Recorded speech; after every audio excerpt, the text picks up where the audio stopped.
Bowline. Ang bowline ay tinatawag na King of Nuts. The one above all, ika nga.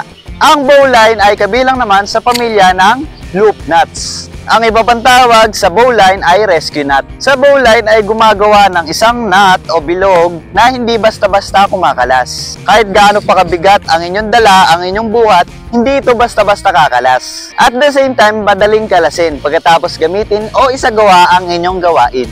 So kung paano siya gawin, ganito po mga kasama. Para naman sa bowline ay dalawa ang ating gagawin. Isang tali at dalawang tali. Isang tali muna tayo. Gumawa ng small loop o rabbit hole, ipasok ang dulo pataas sa hole. Iikot sa likod ng standing part, ibalik pababa sa hole at higpitan.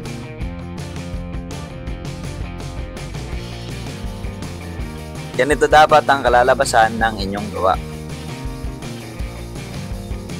Para naman sa dalawang lubid, ay gumawa lamang ng small loop.